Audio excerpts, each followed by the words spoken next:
What is going on, everybody? Welcome back to Wars of the Stars. Today is something very new, though. I kind of had this idea for a while now since I was in school. Obviously, since I've been in college, it's a lot harder for me to stream, especially since I'm away. I'm relatively close to home, but it's just there's no logistical sense in me going back and forth just to stream. So yeah, I've had this idea for a while, especially since I'm gonna be home for this next month. No school, none of that sort of thing. So I want to stream on the weekdays, whether that be once, twice, however many times a week it may be. It could be three. It's gonna depend. It really depends on what I want to do, or it might be every day to give me something to do. Um, so yeah, that was kind of my idea. I've tried to run it by Alex, but he hasn't reached out to me in a couple of days. So we'll probably get him on here, or hopefully get him on here when he's off, because he gets a shorter break than I do because he's in high school still. So yeah, that sort of deal. Yeah, I've really wanted to do it. We don't get to do as much on this channel as we used to. I just got done yesterday with my first semester of college. It went fantastic. I'm really happy with how it went. Um, so yeah, that's really all I wanted to do. I don't have a set time for these. It's really gonna depend on when or if I want to do them, but they will be in the morning. That I think will stay consistent. Take a drink here. Uh, before we get into this, let me actually check to make sure I sound okay.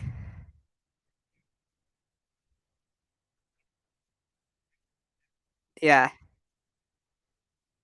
I do sound all right, which is a good thing.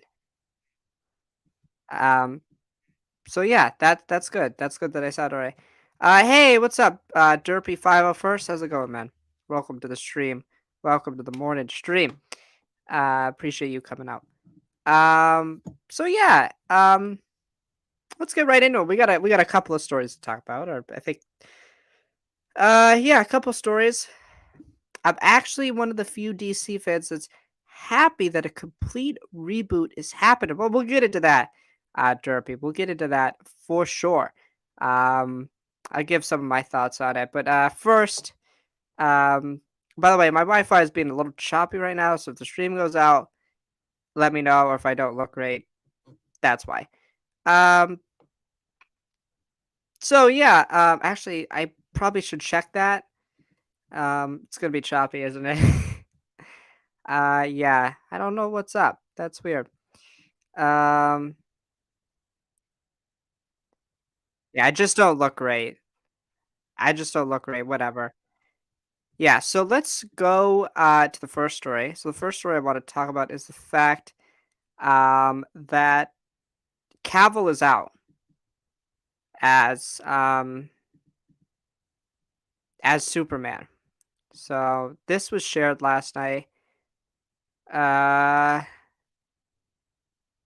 Cavil on his Instagram says, um I have just had a meeting with James Gunn and Peter Safran, and it's sad news, everyone. I will, after all, not be returning as Superman.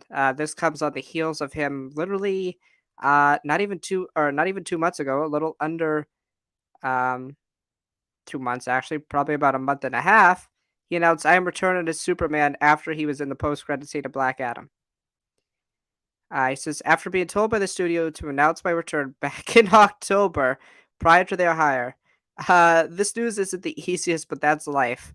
The change of the guard is something that happens. I respect that James and Peter have a universe to build, and I wish them and all involved with the new universe the best of luck and the happiest of fortunes.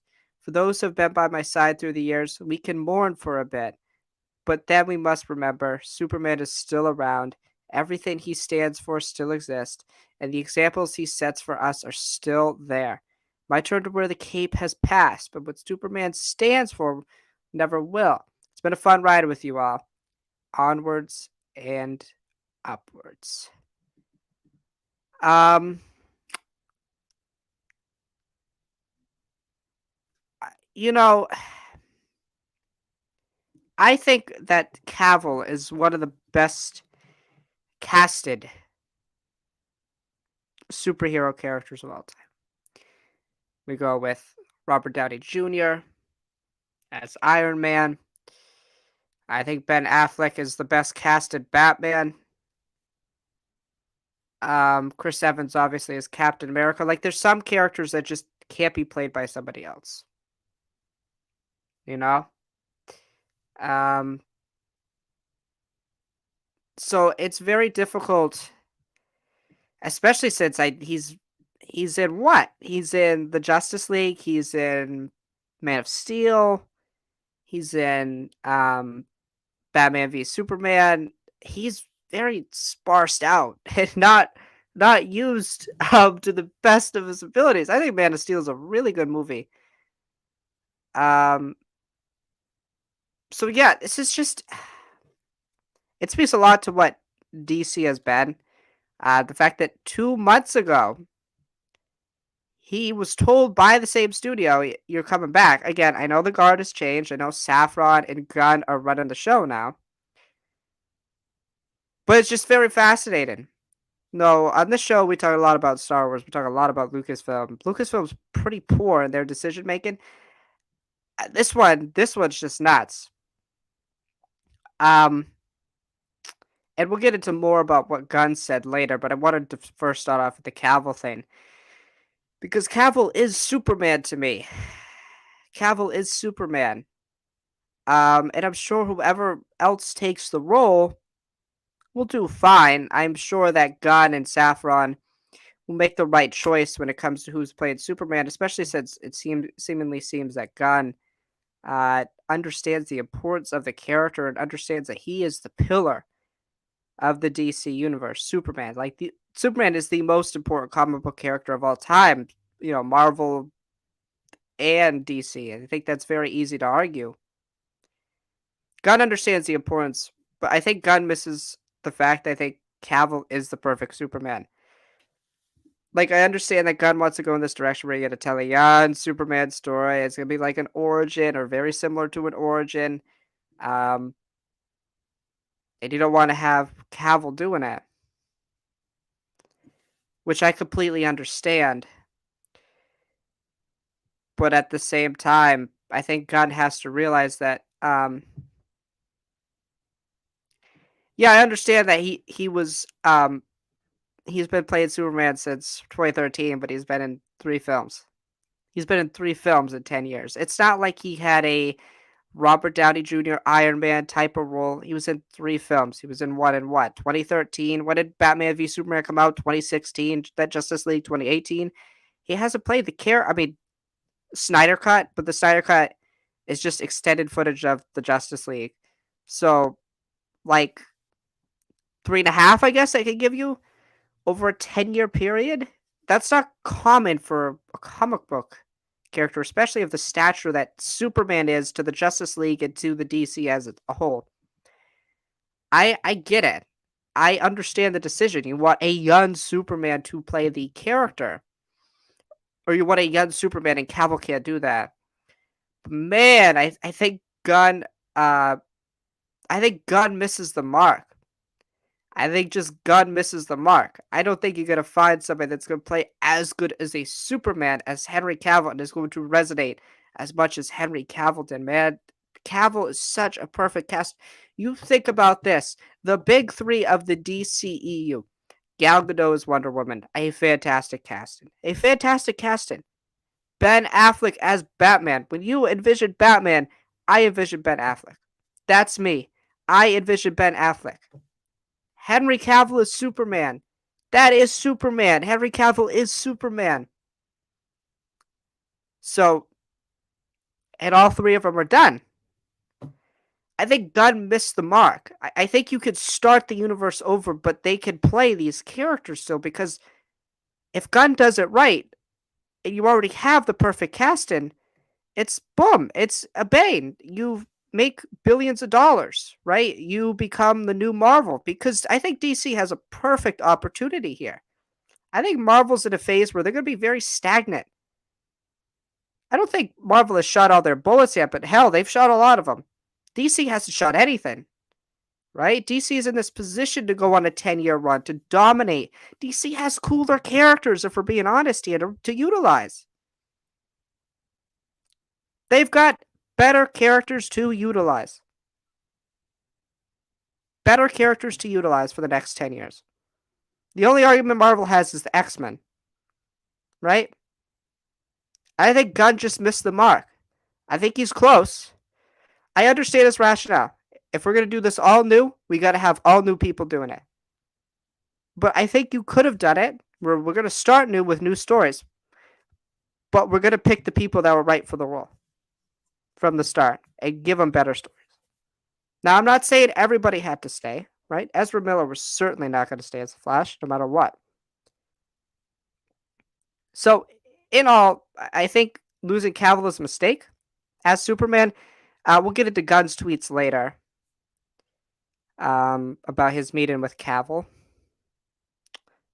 But Cavill being out as Superman really hurts. It sucks. He wasn't given his justice. And what really sucks is that he thought he was going to come back as Superman and then didn't. And then it's just not going to come back at all. And yeah, we'll get into the reboot thing here now, I guess. I guess we could talk about what James Gunn's but Snyder was a horrible writer. I don't disagree. I don't disagree that Snyder was a horrible writer, but but Derby, that's all the more reason I think to back up my point is that since he was such a perfectly casted Superman, I think one of the best casted comic book characters of all time, why not with the right writers? And again, I don't think we'll get into this. I don't think James Gunn's the right writer for Superman either. With the right writing and with the right direction, don't you think it'd be fair to give him that due diligence that he should deserve? But that's not the way the world works, right? So, I mean, you know,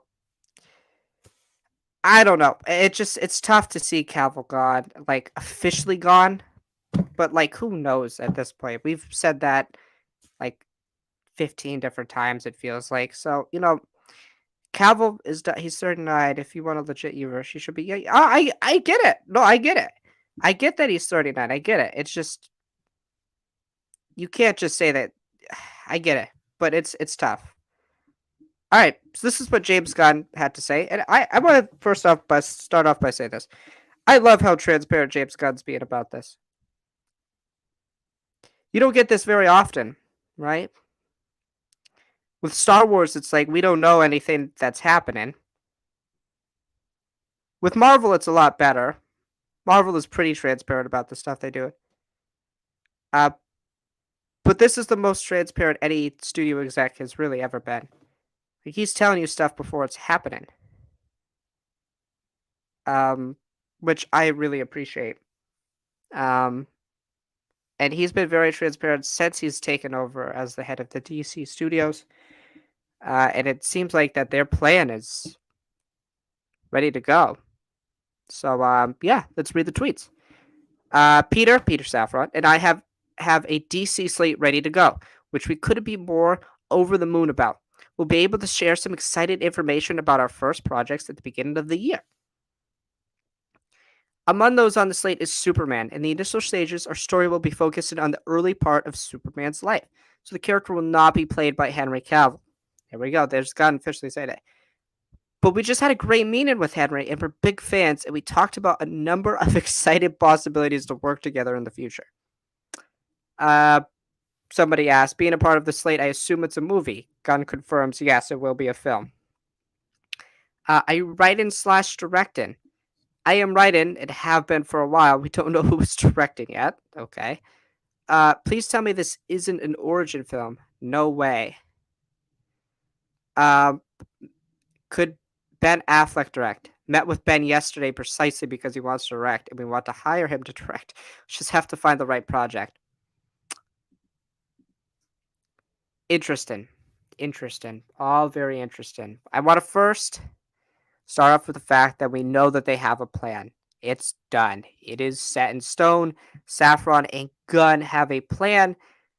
They have a 4-year contract with DC, so they got to get the They gotta get the ball rolling, right? You can't just have a plan and not execute it. But we know this plan is like a Marvel type plan from what we know. It's a 10-year out type of deal. So, but they got to hit right away. And that's why you have Superman right off the docket, right? Because you have to hit. You don't have time. You have to hit right away, or your 10-year plan is not coming to fruition at all. At all. So that is why they're going right off the bat with Superman. Secondly, I also want to talk about the fact of what this means for the other films coming out. The Flash. Uh, the question is a 10-year plan with phases. Yeah, I don't think it's gonna be called phases though. I think it might just be called uh stages, maybe slates. I don't know. It might be something different. Um, I don't know. They might not use the word phases because I would feel like copying stages. I guess I don't know. Um, so Aquaman 2, Shazam 2, Blue Beetle, and The Flash. What are gonna happen to those films? What is the deal? Because those films have to come out because the studio would lose a lot of money if they just said we're done. We know they wrote off Batgirl, which was scummy as it was. I don't think they could do that with 4 major films that are gonna be in. Or Blue Beetle gonna be a film? Yeah, Blue Beetle is now like a theatrical film. So there's no possible way um that they could just write these off, right? Because they would lose billions. They would lose $1 billion, like upwards of $1 billion plus, right? Um, yeah, pretty close to $1 billion, yeah. And we've already heard that, according to test screenings, um, that some people have said that The Flash is like one of the best comic book films of all time. But for me, right now, as somebody who's not a big DC fan as it is, as somebody who I didn't even watch Black Adam, if I'm being 100% honest with you. Um, I wasn't gonna go see Shazam 2 or Aquaman or any of that. I just wasn't interested as it is. Evan DC hadn't given me anything to be interested about. But I really wonder, because Gunn said in that original tweet, we're going to announce the slate at the beginning of the year. Part of the original slate. Part of the beginning of his plan, his outlook plan for the DC universe. Um, so what does this mean for like these other films? They're probably not gonna be marketed heavy. Probably gonna be the swan song for a lot of these actors.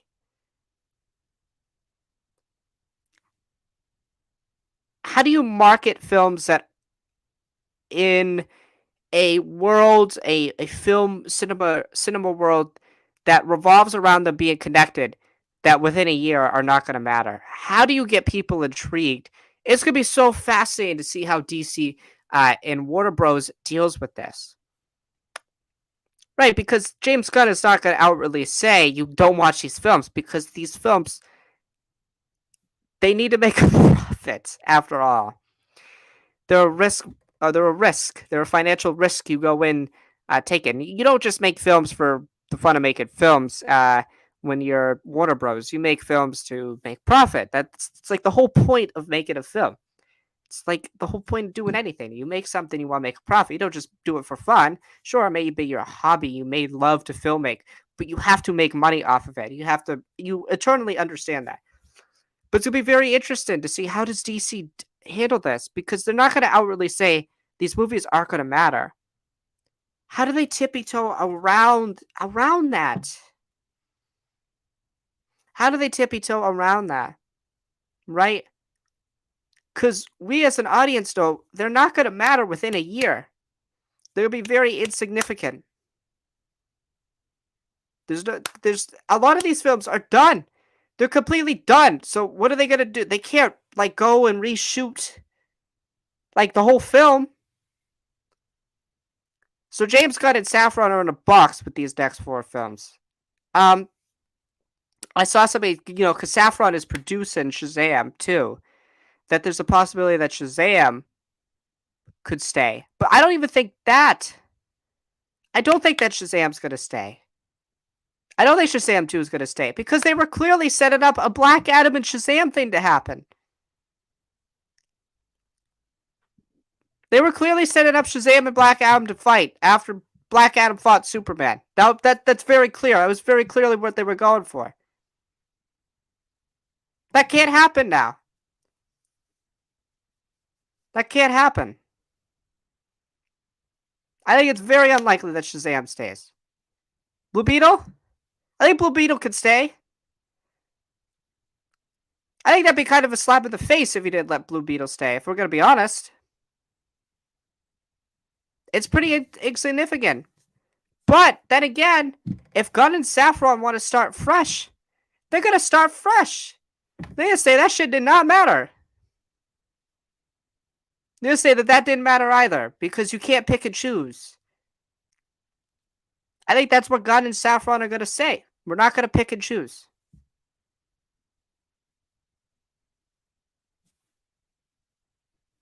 And, you can't pick and choose, I think. I think what they're going to do is they're going to say, none of that, that's separate universe. It's a separate universe. I think that's what's going to happen. That's what has to happen, kind of. I think the only one that has a chance is Blue Beetle, if I'm being honest with you. That's the only one that has a chance. Only one that has a chance. And I don't even think that has a good chance. Because do you want to market your introductory film as Blue Beetle? I think the answer to that is no. I'm really excited for Blue Beetle. I'm really excited.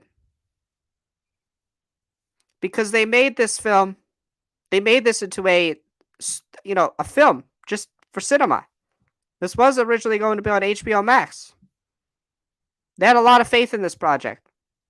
And I really hope that Blue Beetle comes back.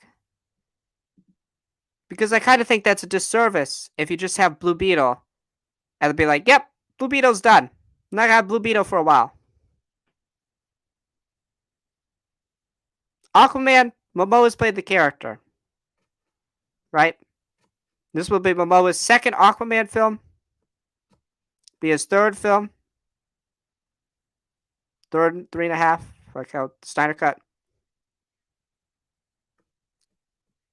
So, I don't know. You can't pick and choose, in my opinion. You gotta, if you're gonna reboot, you gotta reboot the whole thing. So I think that's what Gunn and Safran are going for. Now, to address the second part of Gunn's tweet. Excuse me, we'll go with the third part here first.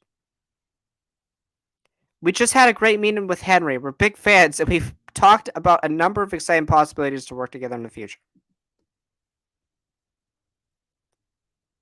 We talked about future possibilities. I don't think Henry Cavill will come back. Right? Because Superman is the pillar character. Why would he take a character that's less of value? Cavill expressed interest numerous times to come back and play Superman. Because when you play Superman, you were the vocal point of whatever film you were in. You were the star, the center. And Henry Cavill is a fantastic actor, right? I mean, he just left The Witcher, right? Getting paid basically $1 million an episode. Presumably, to come back and play Superman. I truly believe Man of Steel 2 was going to happen. I don't know what character Henry Cavill would want to play in the DC universe because there's no character as equally important as Superman. I think if I'm Cavill, and I'm sure Cavill does respect Gunn and respect Saffron, but deep down, you've got to be upset that you were promised to come back in October, and then not even 2 months later, you have a meeting saying you're not coming back. It's a little utterly ridiculous, in my opinion. I understand, again, it's a new regime. They want to do things their way. And we've already discussed earlier in the show how I think Gunn's run about this. But there's nothing he can do. I don't think Cavill will come back. I don't think Cavill will come back to play a character that's less than Superman. And I'd like to see him play James Bond. I'd like him to be in the Marvel Cinematic Universe. I think this is Marvel's time. It's very transparent. We know he's not coming back. Let him play Sentry. Let him play Sentry. Let him play Hyperion.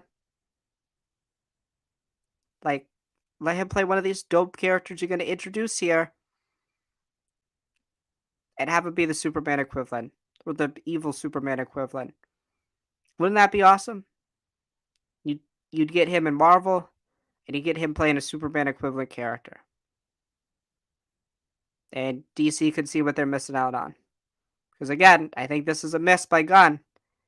I agree with rebooting the universe, but I don't agree with getting rid of Cavill as Superman. I think that's a tough decision to make. That's really tough because you got to get somebody that's right for Superman. It's gonna be tough, man. It's just gonna be tough. I disagree with that, and I don't know if I'm sure Gunn had ideas of what he wanted Cavill to do. I'm sure Cavill's like, yeah, maybe. But I think truly deep down, Henry Cavill will not be back in any project. We know Momoa's going to play Lobo. That's already happening. Just by the way, Momoa was excited on Instagram that one day. James Gunn's subtle tweets. Momoa is going to play Lobo. That's cool. But I don't see Cavill coming back to play somebody. Like, I just don't see it. I don't see it. Alright. We already briefly discussed that how it was really important to have Superman be the figurehead of this slate to start off for DC. And a young Superman story sounds really cool. Obviously, him garnering his powers, him learning about Earth, all that sort of thing. That's really exciting. Him meeting Lois Lane, like all of that really excites me. But we've seen that. But his origin story is so good and so pure. That's why you love Superman, because he's so pure of goodness. Like, he's pure heart of goodness. So pure of heart. And that story resonates with you. You try to aspire to be like that. So anytime you see that story on screen, it really hits with you. Even though you've seen it 1,000 times, it will still resonate with you because Superman represents the best of us, right?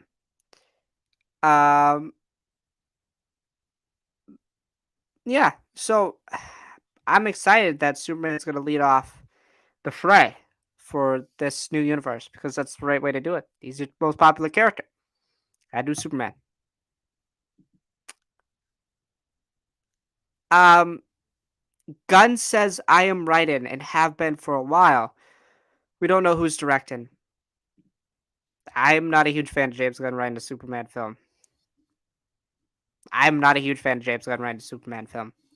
Gotta be honest here. I think Gunn is very talented, obviously. I love the Guardians films. Like, first Guardians film is in my top 5 favorite MCU movies of all time. I love Peacemaker. I think Gunn has had this unique ability to take obscure, minute, insignificant comic book characters and make them popular, make them resonate with people, make them have lasting cultural and societal impact just in everyday conversation, right? His characters mean a lot to people. These characters that he's taken from obscure, not popular comics and just made mainstream is wildly impressive. Him writing Superman's a whole different game. I think it's just totally different to his writing style, right? James Gunn, comic writer, very comedic in his nature, right? I'm not saying Superman needs to be devoid of comedy.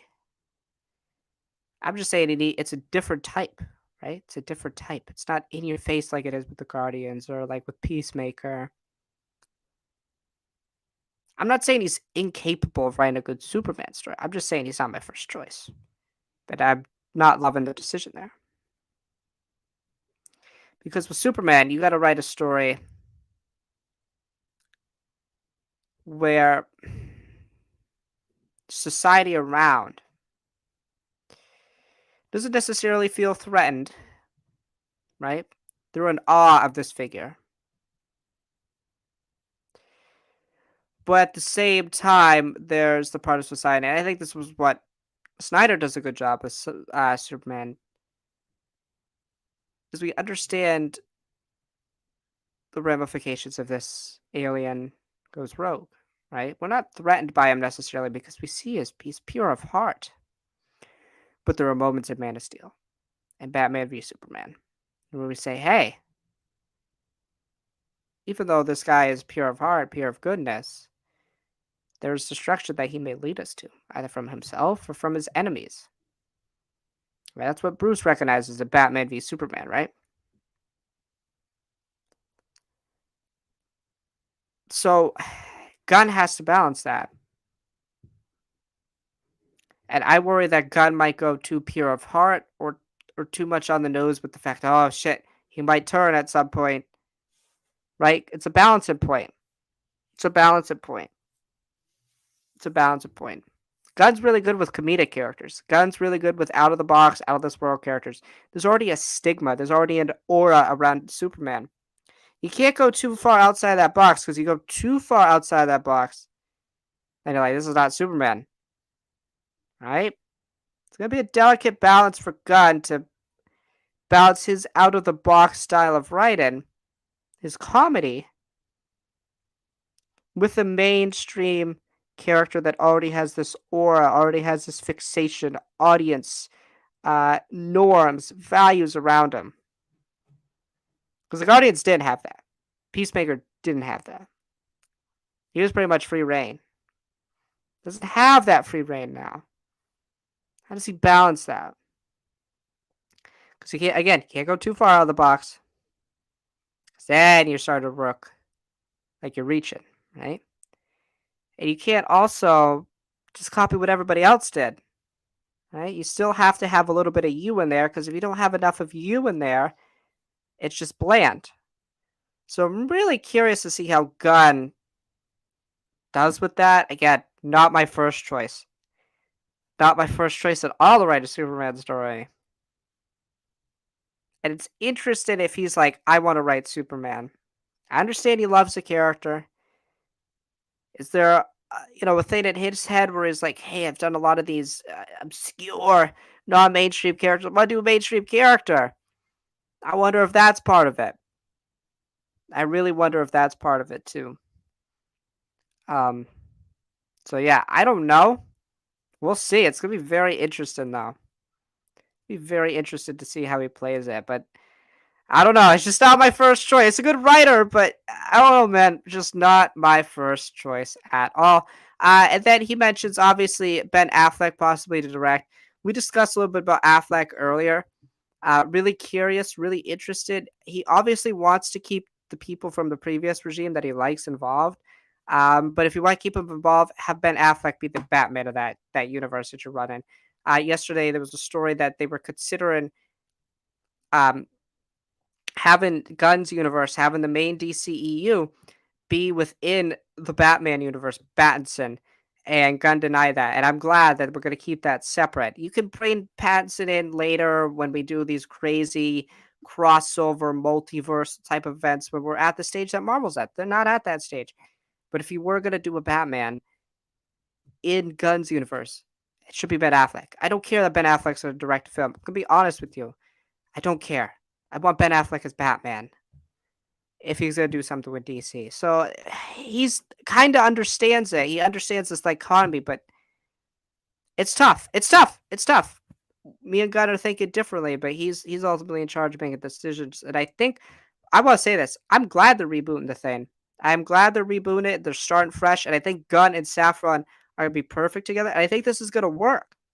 I just wish that they made some different decisions at the beginning because I think it would have made it even better than what I think they're going to do. So overall, I'm very excited to see what they do. I think it's going to come out great because there's a lot more potential they have. There's a lot more potential buzz than Marvel has. I think. I really think that because they got cooler characters available, right? So I don't know. We'll see. Let me take a drink here.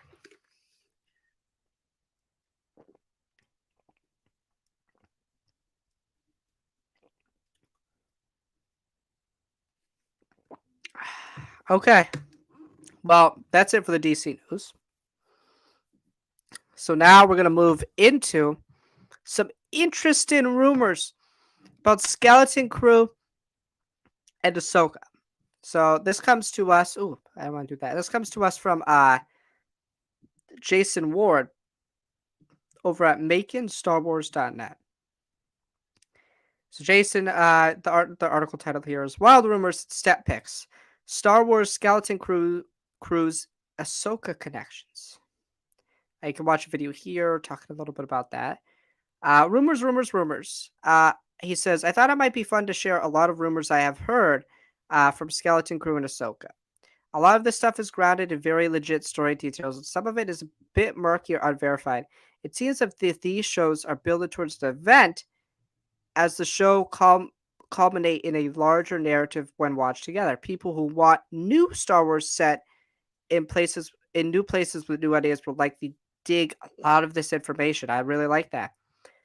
Over the last few weeks, I have been over the set of Star Wars Skeleton Crew a lot, and I have seen a few interesting things out there. Mostly the set has been partial CGI ship, laden with some spooky trees around it. It's been fascinating to me how the shows appear to be talking to one another, as both Skeleton Crew and Ahsoka have been filming at the same time, sometimes even in the same spaces. Both shows filming simultaneously has been confusing to say the least. Here we go. We got some pictures, partially CGI ship here, as he mentions. Does Ahsoka make an appearance in Skeleton Crew? A few times I was out at set recently, I meets with sources and learned a few interesting things about Skeleton Crew and Ahsoka. At the moment, I only have the implication Ahsoka Tano herself makes a guest appearance in the series, and the shows did film simultaneously. To be clear, there's a strong implication that Ahsoka Tano is in Skeleton Crew to some extent, but I take that as a rumor, not a promise. Okay, very interesting. In the Ahsoka series, Thrawn and Ezra end up in the New Beyond, a new space for a time after the events of Star Wars Rebels. I'm not sure if that's what the region is called or if that is shorthand title for the setting. The region is a completely new and unexplored area of Star Wars universe. It differs from what we had in books and in comics. The region views and uses the Force differently than how our existing Star Wars stories have in the past. It is also implied that magic users in the Star Wars universe we have seen before originate from this very place. And we have seen outcasts from here in the past Star Wars tales. Both Ivana Sakano and Diana Lean and Santino, I butchered those names, and Ahsoka have connections to this locale and Skeleton Crew. At this moment, I have more positive hints on Ivana being a night sister / light sister than playing Hera Syndulla. Let me remind you, we were only talking rumors here. That said, Lars Mikkelsen is playing Thrawn with haunted red eyes and all. Remember, when we first heard about Skeleton Crew and the rumors were it took place in the High Republic era, I think that the wires might have been crossed and someone heard a new era and reduced it to the High Republic. The truth is, it seems to be a new area, not a new era. When the children's Skeleton Crew end up lost in space, we, the audience, will be lost as they are. Most of our previous Star Wars knowledge of our universe will be irrelevant, as this is a new universe in the same timeline, reality, and continuity. So, as they explore the universe trying to make their way home, we are with them for that journey. In other words, if reality resembles the way things sound at the moment, do not expect our new cast to explore a greatest hits of Star Wars past locations. They are the place furthest from it. The rumor is that Ahsoka will introduce the concepts that Skeleton Crew will explore. The issues from Skeleton Crew are likely to impact the 4 seasons of The Mandalorian. However, that is yet to film. It is an assumption of my sources at this time, but they see it as a given, considering what the kids in Skeleton Crew encounter out there. All right, this is some speculation now. For the record, no one said anything about the Grist to me. If I had to bet, I would think Thrawn returned from this place would be a serious threat to the New Republic. When he returns with new allies from using magic from unknown places, the civilized galaxy will be at risk. Mon Mothma's military disarmament act saw the Republic diminish its military by 90%, leaving it vulnerable to attack. The question is, what did the Skeleton Crew kids find out there, and what is Ahsoka Tano going to do about it? If some blue sucker tried to attack the Republic using paranormal forces, it might be a job for Bo-Katan and the Mandalorian forces to save the Republic. Can you imagine if Thrawn returned with the Katana fleet of undead soldiers from this new place? That would be nuts and give new meaning to the Skeleton Crew. It's also worth noting, if the model I'm laying down is close to accurate, it might explain what some of the Rangers of the New Republic would have been dealing with, how that narrative is going to be absorbed by these other shows. Those Rangers out on the new frontier of the galaxy would start to hear rumors about the undead forces beyond the borders, and the Republic would be unable to respond to it. It's food for thought. Once again, this article is rumors, blah, blah, blah. That's her deal. Okay. Wow, very interesting. Very interesting. I think we should read the other article because that kind of ties in all the details. So let's read this other article, also by Jason Ward. That was a mouthful. I did a terrible job reading that. Over the last few months, this is brief. I'll just go over this. There's been some production issues with Skeleton Crew. It's been tough work environment, that sort of deal. So yeah, let's go back. Jude Law's character. So speaking of heroes, sources have said Jude Law's character is a teacher, and the show is like a field trip into and out of the known Star Wars universe with the Goonies. Jude Law is part instructor of the students, part Brand, the older brother in the Goonies, in their series as they contend with pirates in unknown territories. The journey takes them through rough spots into opulent places. For the alien lovers out there, I glimpsed a photo really briefly of maps for the show, and there are a lot of classic alien species. Weequays, Baratas, Moncalas, Rhodians, you name it. One Weequay looked a lot like Hondo Wanaka, but honestly can't confirm the mask was his at his point. But seriously, Hondo vibes were felt when I saw it. I see a Weequay with goggles, and I get hopeful. Rumors suggest that the show intersects with the Ahsoka series to some degree. The show will explore the origins of the Night Sisters, were different from the witches we met on Dathomir in the Clone Wars. It sounds like the Space Goonies will have some educational time out in the stars. So yeah, really interesting stuff. Really, really interesting stuff here. And we're going to take the last 10 or so minutes of the show to discuss all of that. So yeah. Skeleton Crew, right? We originally thought this was going to be in the High Republic era. We learned more about it in Star Wars Celebration in May. And now we finally have some idea what's going to be about and how the Ahsoka series is going to interconnect with Skeleton Crew. And I think this makes a lot of sense, right? What is Dave Filoni infamous for, right? Weird stuff with the Force, right? And Ahsoka Tano. He loves Ahsoka Tano. That's his baby. It seems like Ahsoka's going to be a big pillar of this whole thing with Thrawn, right? and will probably be the end of her story, I would subsequently think. So, Skeleton Crew and Ahsoka is going to look at a new region of the galaxy, not a part of the Star Wars galaxy. I'm thinking even Jason may have his wires crossed here. I'm thinking this is probably still going to be the unknown regions. Um, I'm thinking this is going to be where Thrawn and the Chiss are. Um, I'm not 100%. He could be right. He could be totally right. I'm just thinking that even Chiss space, the ascendancy itself, I don't think that's deeply explored as it is. It's just in books. So I feel like this is going to be new space, but it's going to be stuff that we've seen in books. I think it's just going to be a little different and twisted, because ultimately Dave decides what's canon or is not canon. We've discussed that numerous times on this show. How I'm fine with that. Um, what's in a show matters more than what's in a book. I'm so sorry to tell you. Um, so yeah, I think that this show will explore the Chiss space, where the Chiss are. So I don't think it's an entirely new area. I think it's an area we have seen, but it hasn't been mainstreamed. Because we know a little bit about the Skywalkers who were part of the Chiss who briefly have the Force, and they're all young girls until about the age of, I think, 12, 13, around that. Exploring the Night Sisters, right? Not the Night Sisters we saw in Dathomir. But we know that the Magistrate from Mandalorian Season 2, Episode 5, who Ahsoka fights, is a Night Sister. So it'd be really cool to learn how this unknown region, uh, where I think this unknown region is also kind of tied to Exegol, how we could learn that this unknown region has helped influence and shaped our galaxy. And then when we go back to the old Republic, we could see more of this unknown region. We know that Exegol's been around for a very long time. It's a Sith home. Maybe we just get a story. This story here sets us up for the past to learn more about the unknown region that's been unexplored. We know there's a lot of Force lore out in Exegol, the unknown regions, the edges of space.